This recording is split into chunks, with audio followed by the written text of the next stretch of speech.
Welcome back to my channel. ಹೊಸದಾಗಿ channel ನೋಡ್ತಾ ಇದ್ದರೆ ಸಬ್ಸ್ಕ್ರೈಬ್ ಮಾಡಿಕೊಂಡು ಸಪೋರ್ಟ್ ಮಾಡಿ. ಸಚ್ಚಿದಾನಂದ ಸಾಯಿನಾಥ್ಗೆ ನಮಸ್ಕಾರ ಮಾಡುತ್ತಾ ಸಾಯಿನಾಥರ ಅನುಗ್ರಹ ಎಲ್ಲರ ಮೇಲೂ ಇರಲಿ ಅಂತ ವಿಡಿಯೋ ಪ್ರಾರಂಭ ಮಾಡ್ತಾ ಇದ್ದೀನಿ. ತುಂಬ ಶಕ್ತಿಶಾಲಿಯಾದ ವೈಶಾಖ ಪೌರ್ಣಮಿ ಬರ್ತಾ ಇದೆ. ಅದಕ್ಕೆ ಇಂದಿನ ದಿನ ಅಂದರೆ ಭಾನುವಾರ ಎಷ್ಟು ವಿಶೇಷವಾಗಿದೆ ಅಷ್ಟೇ ಶಕ್ತಿ ಅನ್ನೋದು ನಮ್ಮ ಪ್ರಕೃತಿಯಲ್ಲಿ ವಿಶಾಲವಾಗಿ ಹರಡಿರುತ್ತೆ. ಅದು ಅಮಾವಾಸ್ಯೆ, ಹುಣ್ಣಿಮೆ, ಸ್ಪೆಷಲ್ ಡೇಸು ಇದೆಲ್ಲವೂ ಬಂದಾಗ ಸ್ನೇಹಿತರೆ, ಇದನ್ನು ನೀವು ತಪ್ಪದೆ ಯಾರು ಭಾನುವಾರದ ಸಂಜೆ ಈ ಪರಿಹಾರವನ್ನು ಮಾಡ್ಕೊಳ್ತಾರೆ ಅವರ ಮನೆಯಲ್ಲಿ ಕಷ್ಟ ಕಾರ್ಪಣ್ಯಗಳು ಅನ್ನೋದು ದೂರ ಆಗುತ್ತೆ, ನೆಗೆಟಿವ್ ಅನ್ನೋದು ದೂರ ಆಗುತ್ತೆ, ಸಂತೃಪ್ತಿ ಅನ್ನೋದು ಜಾಸ್ತಿ ಆಗುತ್ತೆ, ಅಭಿವೃದ್ಧಿಯ ಕಡೆ ದಾರಿ ಹಿಡಿತೀರಾ. ಹಾಗೆ ನಿಮ್ಮ ಮನೆಯಲ್ಲಿರುವ ಎಲ್ಲ ಒಂದು ಸದಸ್ಯರಿಗೂ ಕೂಡ ನಿಮಗೆ ಒಂದು ಆರೋಗ್ಯ ಅನ್ನೋದು ತಂದುಕೊಡುತ್ತೆ. ನೀವು ಬಯಸಿದಂಥ ಜೀವನ ಅನ್ನೋದು ಸಿಗುತ್ತೆ. ದುಡ್ಡು ಕಾಸು ಅನ್ನೋದು ಹುಡುಕಿ ಬರುತ್ತೆ. ತುಂಬ ಜನಕ್ಕೆ ದುಡ್ಡು ಫ್ಲೋ ಆಗ್ತಾ ಇದ್ದರೆ ಎಷ್ಟು ಖುಷಿಯಾಗುತ್ತೆ. ಮಳೆಯ ರೀತಿ ಬಂದಾಗ ಎಷ್ಟು ಚೆನ್ನಾಗಿರುತ್ತೆ ಅಂತ ನಾವು ಸುಮ್ಮನೆ ಇಮ್ಯಾಜಿನೇಷನ್ ಮಾಡ್ಕೊಳ್ತೀವಿ ನೋಡಿ, ಅದೆಲ್ಲವೂ ನಿಜಾನೇ. ಯಾಕಂದರೆ ಈ ಪರಿಹಾರಗಳಲ್ಲಿ ಅಷ್ಟು ಶಕ್ತಿ ಅಡಗಿದೆ. ಅದನ್ನು ಯಾವ ದಿನಗಳಲ್ಲಿ ಮಾಡಿಕೊಂಡ್ರೆ ನಮಗೆ ಕೈ ಹಿಡಿಯುತ್ತೆ, ಅದೃಷ್ಟ ಹಿಡಿಯುತ್ತೆ, ಅಭಿವೃದ್ಧಿ ಆಗುತ್ತೆ ಅನ್ನೋದು ನಾವು ಡಿಸೈಡ್ ಮಾಡ್ಕೊಳ್ಬೇಕು ಅಷ್ಟೇ. ಪ್ರತಿನಿತ್ಯ ಮಾಡ್ಕೊಳ್ತಾ ಇದ್ದೀವಿ ಅಂತ ಹೇಳ್ತೀವಿ ನೋಡಿ, ಆ ದಿನಗಳಲ್ಲಿ ನಮ್ಮ ಅದೃಷ್ಟ ಚೆನ್ನಾಗಿರೋದಿಲ್ಲ ಅಂತ ಅಂದ್ಕೊಳ್ಬಹುದು, ಅಥವಾ ಕೈಗೂಡ್ತಾ ಇಲ್ಲ ಅಂತ ಅಂದ್ಕೊಳ್ಬಹುದು. ಎಷ್ಟೇ ಪ್ರಯತ್ನ ಪಟ್ಟರೂ ಕೂಡ ನಾವು ಸುಮ್ಮನೆ ಹಾಗೆ ಇದ್ಬಿಟ್ಟಿದ್ದೀವಿ ಅಂತ ಹೇಳುವಂಥವ್ರಿಗೆ. ಆದರೆ ಕೆಲವೊಬ್ಬರಿಗೆ ತುಂಬ ಚೆನ್ನಾಗಿರುತ್ತೆ ಸಮಯ ಅನ್ನೋದು. ಯಾವ ಪರಿಹಾರಗಳು ಮಾಡಿಕೊಂಡ್ರೂ ಕೂಡ ಬೆಸ್ಟ್ ರಿಸಲ್ಟನ್ನು ಕೊಡುತ್ತೆ. ಕೆಲವೊಬ್ಬರಿಗೆ ಎಷ್ಟೇ ಪರಿಹಾರಗಳು ಮಾಡಿಕೊಂಡ್ರೂ ಬೆಸ್ಟ್ ರಿಸಲ್ಟು ಹೋಗಲಿ, ಒಂದು ಇನ್ನೂ ಚೇಂಜಸ್ ಅನ್ನೋದು ಆಗೋದೇ ಇಲ್ಲ, ತುಂಬ ಬೇಜಾರಾಗ್ಬಿಡುತ್ತೆ. ಅಂಥವರು ತಪ್ಪದೆ ಭಾನುವಾರದ ದಿನ ಈ ಪರಿಹಾರವನ್ನು ಮಾಡ್ಕೊಳ್ಳೋದಕ್ಕೆ ನಮಗೆ ಯಾವುದೇ ನಿಯಮ ಇಲ್ಲ. ಆದರೆ ಸಂಧ್ಯಾಕಾಲದಲ್ಲಿ ಮಾಡ್ಕೊಳ್ಳಿ. ಮನೆಯಲ್ಲಿ ಗಂಡ ಹೆಂಡತಿ ಮಕ್ಕಳು ಅನ್ನೋದು ಇರುತ್ತೆ, ಒಂದು 4 ಜನ 6 ಜನ ಈ ಥರ ತುಂಬು ಕುಟುಂಬ ಅನ್ನೋದು ಕೂಡ ಇರುತ್ತೆ. ಆ ಮನೆಯಲ್ಲಿ ಎಲ್ಲರೂ ಕೂಡ ಸುಭಿಕ್ಷೆಯಿಂದ ಇರಬೇಕು, ಅಭಿವೃದ್ಧಿ ಅನ್ನೋದು ಆಗಬೇಕು, ಮಕ್ಕಳು ಸುಸಂಸ್ಕೃತರಾಗಿ ಇರಬೇಕು, ಮನೆಯಲ್ಲಿ ಒಗ್ಗಟ್ಟಾಗಿ ಇರಬೇಕು, ಅಭಿವೃದ್ಧಿ ಜಾಸ್ತಿ ಆಗಬೇಕು, ಎಲ್ಲ ರೀತಿಯ ಸಮಸ್ಯೆಗಳು ಕೂಡ ದೂರ ಆಗಬೇಕು, ನಾವು ಬಯಸಿದಂಥ ಜೀವನ ನಮ್ಮದಾಗಬೇಕು, ನಮ್ಮ ಮನಸ್ಸಿನ ಇಚ್ಛೆಗಳು ನೆರವೇರಬೇಕು. ಒಂದಾ ಸ್ನೇಹಿತರೆ, ಮನುಷ್ಯ ಅಂದ ಮೇಲೆ ಎಲ್ಲ ರೀತಿಯಲ್ಲೂ ಕೂಡ ಆಸೆ ಅನ್ನೋದು ಇರುತ್ತೆ. ಆದರೆ ನಾವು ಆಸೆ ಪಟ್ಟರೆ ಸಾಕಾಗೋದಿಲ್ಲ, ಅದಕ್ಕೆ ಬೇಕಾಗಿರುವ ಪ್ರಯತ್ನಗಳು ಕೂಡ ಮಾಡ್ತಾ ಇರಬೇಕು. ನಾವು ದುಡಿತಾ ಇದ್ದೀವಿ, ಆದಾಯ ಸರಿಯಾಗಿಲ್ಲ ಅಂತ ಹೇಳಿದ್ರೆ ಖರ್ಚುಗಳನ್ನು ನಾವು ಮೊದಲು ಫಸ್ಟು ಕಡಿಮೆ ಮಾಡಿಕೊಳ್ಬೇಕು. ಏನು ಅವಶ್ಯಕತೆ ಇಲ್ಲದೆ ಇರುವುದಕ್ಕೆ ಏನಾದರೂ ಖರ್ಚು ಮಾಡ್ಕೊಳ್ತಾ ಇದ್ದರೆ ದುಡ್ಡು ಅನ್ನೋದು ಹಾಗೇ ಹೋಗ್ಬಿಡುತ್ತೆ. ಇದನ್ನು ಇನ್ನೂ ಆದಾಯ ಹೆಚ್ಚಾಗೋದಕ್ಕೆ ಮನೆಯಲ್ಲಿರುವಂಥ ಯಾರು ದುಡಿತಾ ಇರ್ತಾರೆ ನೋಡಿ, ಅವ್ರಿಗೆ ಗುರುಬಲ ಜಾಸ್ತಿ ಆಗುತ್ತೆ, ಅದೃಷ್ಟ ಅನ್ನೋದು ಬರುತ್ತೆ ಈ ಪರಿಹಾರವನ್ನು ಮಾಡಿಕೊಂಡಾಗ. ಇದು ಭಾನುವಾರದ ದಿನಗಳಲ್ಲಿ ತುಂಬ ವಿಶೇಷವಾಗಿರುತ್ತೆ. ಹಾಗೆ ನಮಗೆ ಪೌರ್ಣಮಿ ಬರ್ತಾ ಇರೋದ್ರಿಂದ ಒಂದು ದಿನ ಹಿಂದೆಯೇ ನಾವು ಈ ಮಾಡಿಕೊಳ್ಳೋದು ತುಂಬ ಶಕ್ತಿದಾಯಕವಾಗಿರುತ್ತೆ. ಪೌರ್ಣಮಿಗೆ ಹಿಂದಿನ ದಿನ ಈ ಪರಿಹಾರ, ಅದು ಭಾನುವಾರ ಬಂದಿದೆ. ಏನೇ ಕೆಟ್ಟ ಪ್ರಭಾವಗಳು ನಿಮ್ಮ ಮೇಲೆ ಬೀರ್ತಾ ಇದ್ದರೂ ಕೂಡ ಅದು ಎಫೆಕ್ಟ್ ಆಗದೇ ಇರುವ ರೀತಿಯಲ್ಲಿ ನಮಗೆ ದುಡ್ಡು ಬರ್ತಾ ಇರಬೇಕು ಅನ್ನೋದಕ್ಕೆ ಯಾರು ಬಯಸ್ತಾ ಇರ್ತಾರೆ ನೋಡಿ, ಅವರು ಮನೆಯಲ್ಲಿ ಸುಖ ಸುಮ್ಮನೆ ಗೊತ್ತೋ ಗೊತ್ತಿಲ್ಲದೋ ಜಗಳ ಆಗ್ತಾನೇ ಇರುತ್ತೆ. ಚಿಕ್ಕ ವಿಚಾರಗಳಿಗೂ ಅದು ಆಲ್ಮೋಸ್ಟು ದುಡ್ಡಿನಿಂದನೇ ಕೂಡಿರುತ್ತೆ.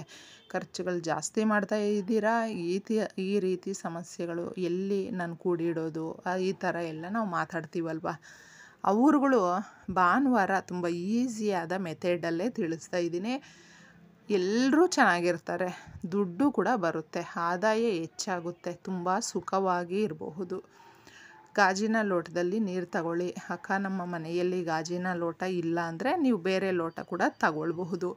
ಗಾಜಿನ ಲೋಟ ತುಂಬ ಮುಖ್ಯವಾಗಿರುತ್ತೆ. ಯಾಕಂದರೆ ಗಾಜು ಅನ್ನೋದು ನಮ್ಮ ಕೆಟ್ಟ ಶಕ್ತಿಗಳನ್ನು ದೂರ ಮಾಡುತ್ತೆ. ಅಂದರೆ ನಮ್ಮಲ್ಲಿರುವಂಥದ್ದು, ನಮ್ಮ ಮನೆಗಳಲ್ಲಿ ಇರುವಂಥದ್ದನ್ನು, ಕೆಟ್ಟದ್ದನ್ನು ಓಡಿಸೋದಕ್ಕೆ ಗಾಜು ಅನ್ನೋದು ತುಂಬ ದೊಡ್ಡ ಪಾತ್ರವನ್ನು ವಹಿಸುತ್ತೆ. ಅದಕ್ಕೋಸ್ಕರ ಗಾಜನ್ನು ತಗೊಳ್ಳಿ ಅಂತ ಹೇಳೋದು. ಅರ್ಧ ಸ್ಪೂನಷ್ಟು ಕುಂಕುಮ ಹಾಕ್ಕೊಂಡು ಅದರ ಡಬಲ್ ನೀವು ಅರಿಶಿಣವನ್ನು ಹಾಕ್ಕೊಳ್ಬೇಕು. ನೀವು ನೋಡಬಹುದು ಏನೇ ಒಂದು ದೃಷ್ಟಿದೋಷಗಳು ಇದ್ದರೂ ಅಥವಾ ಮನೆಯಲ್ಲಿ ಶುಭಾರಂಭ ನಡೀತಾ ಇದೆ, ಶುಭ ಕಾರ್ಯಗಳು ನಡೀತಾ ಇದೆ ಅಂದರೆ ನಾವುಗಳು ಫಸ್ಟು ದೇವರ ಮನೆಯಲ್ಲಾಗಿರಬಹುದು, ಮನೆಯಲ್ಲಾಗಿರಬಹುದು, ಯಾವ ಥರ ನಾವು ಕೆಂಪು ನೀರನ್ನು ಮಾಡ್ತೀವಿ. ನಿಮಿಷಗಳಲ್ಲೇ ಜನರ ದೃಷ್ಟಿ ಅನ್ನೋದು ಎಷ್ಟು ತಾಗುತ್ತೆ ಅಂದರೆ ಒಂದೇ ಸೆಕೆಂಡ್ಗೆ ಸುಸ್ತಾಗ್ಬಿಡುತ್ತೆ, ತಲೆ ಸುತ್ತು ಬರ್ತಾ ಇರುತ್ತೆ, ಕುತ್ಕೊಂಡು ಬಿಡೋಣಪ್ಪ, ನಮಗೆ ಯಾಕೋ ಏನೂ ಆಗ್ತಾಯಿಲ್ಲ ಅಂತ ಅನಿಸುತ್ತೆ ನೋಡಿ. ಒಂದು ಮನುಷ್ಯನ ಕೆಟ್ಟ ದೃಷ್ಟಿಗೆ ನಮಗೆ ಸೆಕೆಂಡ್ಗಳಲ್ಲೇ ಅಷ್ಟು ತೋರಿಸ್ಬೇಕಾದ್ರೆ ಎಷ್ಟೋ ದಿನಗಳಿಂದ ಎಷ್ಟೋ ಜನ ನಮ್ಮ ಮೇಲೆ ಕೆಟ್ಟ ದೃಷ್ಟಿಗಳ ಪ್ರಭಾವ ಬೀರ್ತಾ ಇರೋದ್ರಿಂದ ಅದರ ಪ್ರಭಾವ ನಮ್ಮ ಮನೆಯಲ್ಲಿ ಎಷ್ಟೆಲ್ಲ ಸಮಸ್ಯೆಗಳಿಗೆ ದಾರಿ ತಂದಿರುತ್ತೆ. ಅದಕ್ಕೆ ನಾವು ಏಳಿಗೆ ಆಗೋದಿಲ್ಲ. ಅದಕ್ಕೋಸ್ಕರ ನೀವು ಎಲ್ಲ ರೀತಿಯಲ್ಲೂ ಕೂಡ ಅಭಿವೃದ್ಧಿ ಆಗಬೇಕಲ್ವಾ. ಕಾಳುಮೆಣಸನ್ನು ಸ್ವಲ್ಪ ತಗೊಳ್ಳಿ. ಅರಿಶಿಣ ಕುಂಕುಮ ಹಾಕಿರ್ತೀರ, ಕಾಳುಮೆಣಸನ್ನು ಆದಷ್ಟು ಒಂದು 7 ಹಾಕ್ಕೊಳ್ಳಿ. ಇಲ್ಲಾಂದರೆ ನೀವು ಎಷ್ಟಾದರೂ ಹಾಕ್ಕೊಳ್ಬಹುದು, ತೊಂದರೆ ಇಲ್ಲ. 7 ಅನ್ನೋದು ತುಂಬ ಮುಖ್ಯವಾಗಿರುತ್ತೆ. ಅದನ್ನು ಹಾಕ್ಕೊಂಡಿದ್ದೆ ಅದು ಒಂದು ಶಕ್ತಿದಾಯಕವಾದ ನೀರಾಗಿ ಪರಿವರ್ತನೆ ಆಗುತ್ತೆ. ಈ ನೀರನ್ನು ನೀವೇನು ಮಾಡಬೇಕು, ಸೀದಾ ನಿಮ್ಮ ಮನೆಯೆಲ್ಲ ಒಂದು ರೌಂಡು ಹಾಕಬೇಕು. ಆಮೇಲೆ ತಾಯಿ ಇದ್ದರೆ ತಾಯಿ ಕೈಯಲ್ಲಿ ದೃಷ್ಟಿ ತೆಗೆಸ್ಕೊಳ್ಳಿ, ಅತ್ತೆ ಇದ್ದರೆ ಅತ್ತೆ ಕೈಯಲ್ಲಿ ದೃಷ್ಟಿ ತೆಗೆಸ್ಕೊಳ್ಳಿ. ಇಲ್ಲ ನಾವೇ ಮನೆಯಲ್ಲಿ ದೊಡ್ಡೋರು, ನಮ್ಮ ಮಕ್ಕಳಿಗೆ ನಾವು ಮಾಡಬಹುದು, ಎಲ್ಲರೂ ಮಾಡ್ಕೊಳ್ಬಹುದು. ಎಲ್ಲರೂ ಒಂದು ಜಾಗದಲ್ಲಿ ನಿಂತ್ಕೊಂಡಿದ್ದೆ ಫಸ್ಟು ಮನೆಯೆಲ್ಲ ರೌಂಡ್ ಹಾಕ್ಬಿಟ್ಟು ಸೀದಾ ಹೊರಗಡೆ ಎತ್ಕೊಂಡು ಬಂದುಬಿಟ್ಟಿದ್ದೆ. ನಿಮಗೆ ಯಾವ ರೀತಿ ತೋಚುತ್ತೋ ಆ ರೀತಿ ಇದನ್ನು ದೃಷ್ಟಿ ತಗೊಳ್ಳಿ. ಎಲ್ರಿಗೂ ಕೂಡ ಎಲ್ಲರ ಮೇಲೂ ಇರುವಂಥದ್ದನ್ನು ಈ ನೀರು ಅನ್ನೋದು ಎಳ್ಕೊಂಡು ಬಿಡುತ್ತೆ. ಎಷ್ಟು ಸಿಂಪಲ್ಲಾಗಿರುತ್ತೋ ಅಷ್ಟೇ ದೊಡ್ಡ ಪರಿವರ್ತನೆ ಅನ್ನೋದು ನಮ್ಮ ಮೇಲೆ ಪ್ರಭಾವ ಅನ್ನೋದು ಬೀರುತ್ತೆ. ಈ ಕಾಳುಮೆಣಸು ಅನ್ನೋದು ಎಷ್ಟು ಲಕ್ಷ್ಮೀದೇವಿಗೆ ಇಷ್ಟ ಅಂದರೆ ಇದನ್ನು ಯಾರು ಪದೇ ಪದೇ ಮಾಡ್ಕೊಳ್ತಾ ಇರ್ತಾರೆ ನೋಡಿ, ಅವರ ಮನೆಯಲ್ಲಿ ಎಲ್ಲ ಕಷ್ಟಗಳನ್ನು ಪರಿಹಾರ ಮಾಡ್ತಾಳೆ ತಾಯಿ. ಅದಕ್ಕೋಸ್ಕರ ಇನ್ನು ಕುಂಕುಮ ಅರಿಶಿಣ ಅನ್ನೋದು ನಮಗೆ ನಮ್ಮ ಮನೆಯಲ್ಲಿರುವ ಕೆಟ್ಟ ಶಕ್ತಿಗಳನ್ನು ಓಡಿಸೋದಕ್ಕೆ ಕುಂಕುಮ ಸಹಾಯ ಮಾಡುತ್ತೆ.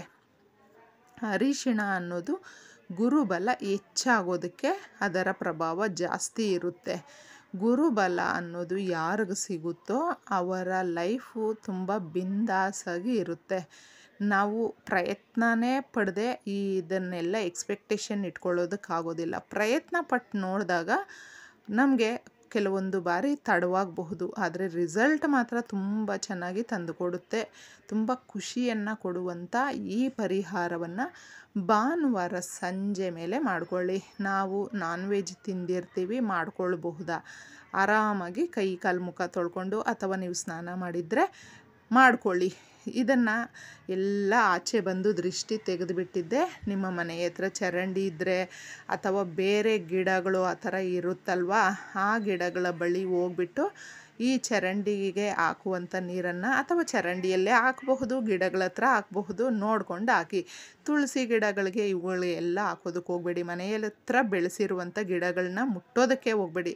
ಸ್ವಲ್ಪ ದೂರ ಹೋಗ್ಬಿಟ್ಟು ಈ ನೀರನ್ನು ಚೆಲ್ಲಿಬಿಟ್ಟು ಬಂದು ಕೈ ಕಾಲು ಮುಖ ತೊಳ್ಕೊಂಡು ತುಂಬ ಚೆನ್ನಾಗಿರುತ್ತೆ, ಮಾಡ್ಕೊಳ್ಳಿ.